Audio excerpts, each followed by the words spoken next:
Vijayawada Gollapudi one సెంటర్లో అండి మనకు ఒక మంచి 2 బిహెచ్కే ఫ్లాట్ అయితే సేల్కి వచ్చింది బ్యాంక్ ఆప్షన్లో. మీరు అపార్ట్మెంట్ చూడొచ్చండి, చాలా పెద్ద అపార్ట్మెంట్, బాగుంది కూడా అపార్ట్మెంట్ ఇది. సో ఇందులో మనకి ఫస్ట్ ఫ్లోర్ అయితే ఫ్లాట్ అయితే ఉందండి సేల్కి రెడీగా. సో ఫ్లాట్ వచ్చేసి మనకి నార్త్ ఫేసింగ్ అయితే వస్తుంది. టోటల్ ఎస్ఎఫ్టీ చూసుకుంటే అండి 765 ఎస్ఎఫ్టీ. దీనికి ఓన్లీ బైక్ పార్కింగ్ ఉందండి, కార్ పార్కింగ్ అయితే లేదు. సో ఈ ప్రాపర్టీ యొక్క అన్డివైడ్ షేర్ చూసుకుంటే మనకి 22 గజాలు అయితే ఇస్తున్నారండి. ప్రాపర్టీ యొక్క ప్రైస్ విషయానికి వస్తే 26,11,000 అండి.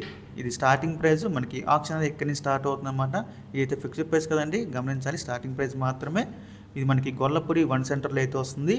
సో ఇంకా ఈ ప్రాపర్టీ యొక్క లాస్ట్ డేట్ చూసుకుంటే ఫిబ్రవరి 26 అండి. మనకి 27ని అయితే ఆప్షన్ జరుగుతుంది. ఫిబ్రవరి 26 లాస్ట్ డేట్ అనమాట. సో మీలో ఎవరికైనా ఈ ప్రాపర్టీ కావాలి అనుకుంటే స్క్రీన్ మీద కనిపిస్తున్న మా నెంబర్స్కి ఇవన్నీ కాల్ చేయొచ్చండి. మీకు ఈ ప్రాపర్టీ డైరెక్ట్గా విజిట్ చేపిస్తాము. ఇంకా అలాంటి మరెన్నో మంచి ప్రాపర్టీస్ మీరు ఎప్పటికప్పుడు అప్డేట్స్ కూడా పొందాలి అనుకుంటే మా డ్రీమ్ మోస్ అసోసియేట్ యూట్యూబ్ ఛానల్ని సబ్స్క్రైబ్ చేసుకోండి. అలాగే మా ఫేస్బుక్, యూట్యూబ్, ఇన్స్టాగ్రామ్ని ఫాలో చేయండి. Thanks for watching.